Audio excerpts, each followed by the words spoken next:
Should Fulton County District Attorney Fani Willis be compelled to testify before a Republican-led state Senate committee about her criminal case against President Donald Trump?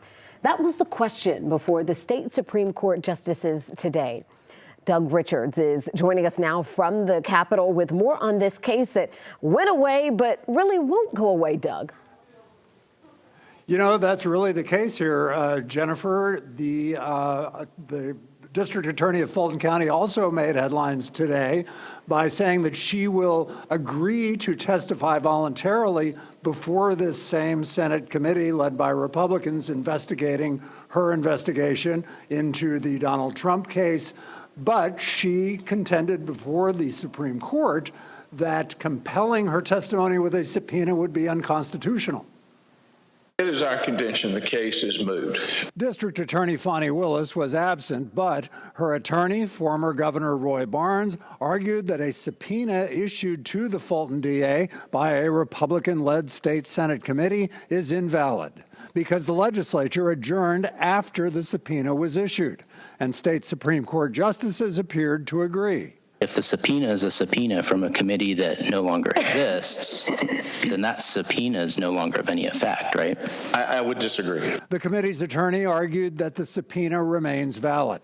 Republican lawmakers want to question Willis about her romantic relationship with special counsel Nathan Wade and their prosecution of Donald Trump and a long list of co-defendants, even though the case got dropped last month. This committee got 3 people on this committee running for statewide office, and they're putting out fundraising says we're going to go after Fani Willis and you need to send me $100. I mean, that's ridiculous. I think the question for her is how much of this was political. State Senator Greg Dolezal is a committee member running for lieutenant governor who watched the proceedings and insists questions for Willis are still legitimate. Look, this is about fairness in the legal system.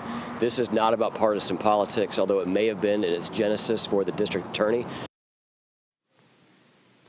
Governor Barnes told reporters that Willis will answer questions at a committee hearing scheduled for December 17th. Barnes, as her attorney, will be next to her and will guide her in how much and how many answers she should actually give, he says. We are live at the Capitol tonight. Doug Richards, 11 Alive News. Doug, did other justices of the Supreme Court seem skeptical about the Senate issuing subpoenas?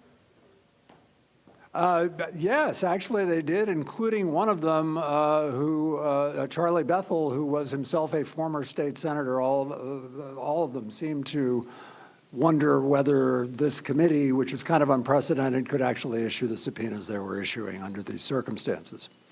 All right, Doug, thank you so much.